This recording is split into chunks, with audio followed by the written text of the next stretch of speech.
Obviously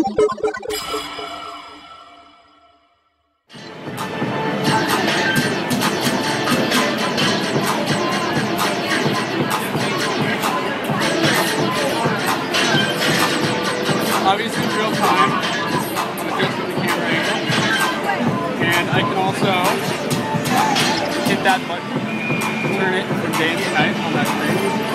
You can see I can also bring it down onto a smaller display. Certainly looks good. It's not HD resolution as far as I can tell. Down here? Down on the screen. It's. I'm not ready to confirm that. It's very possible. It's really tough to say. It could be like some sort of like in between, you know, 480 and 720 is what it almost looks like. But it's actually an extraordinarily sharp screen, ultra high pixel. Yeah, absolutely. Has a very high DPI. Probably somewhere above the original PSP and definitely below the iPhone 4. It has more spiders than I expected. Yeah, there's definitely one big spider there, and that's more spiders than I would typically expect in any given tech demo, honestly. From a Nintendo console, so they're usually so family. Yeah, I mean, honestly, you know, we have a lot of, you know, Mii's and ghost pirates and, you know, sort of fantastical things, but spiders are generally reserved for a more mature audience. True. So it's certainly nice to see that Nintendo is finally catering to the hardcore gamer. Arachnophobe. Right, and the arachnophobe. What are we talking about? Give me some Nightfall. Nightfall. And we have okay, so there's Nightfall on the television. Bring back the lights. But it's not so scary anymore. Yeah, exactly. I mean, I think really what this game is trying to tell you is that all you have to do to make spiders angry is turn on the lights, because then they realize that their petrifying fear, or your petrifying fear of them, sort of just kind of escapes. What do you? As you can see, the touchscreen is really responsive. I'm turning it from day to night very rapidly, getting a little spider disco going.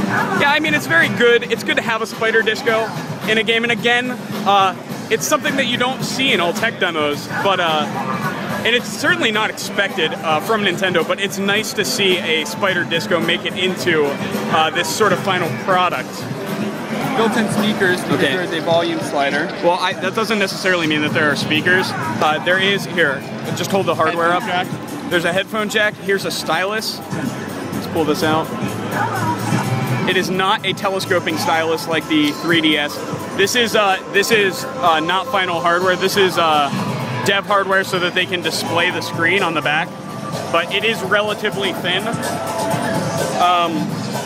Again, that's camera. Yeah. There is no rear-facing camera. Well, no, that might not. This might not be the final hardware. It's true, but I don't think they mentioned a rear-facing camera. Yeah, there might not be. These look like speakers, though. Right there. Josh, how do the sliders feel to you? These. I don't know if I'm in love with them for a shooter. I did not get a chance to play Ghost Recon. It was demoed for me. They feel like they have a lot more movement than the 3DS sliders. They certainly have a broader range. They Yeah. also feel a little floaty.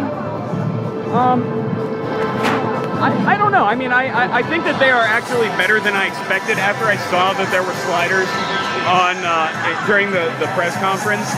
I was a little bit worried because, you know, analog sticks are, in all cases, generally better. But no, I mean, I think it's a pretty solid piece of hardware, and at least visually speaking, it is absolutely just engrossing and super impressive.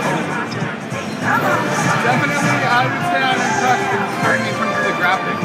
And that's going to wrap it up. All right, thanks.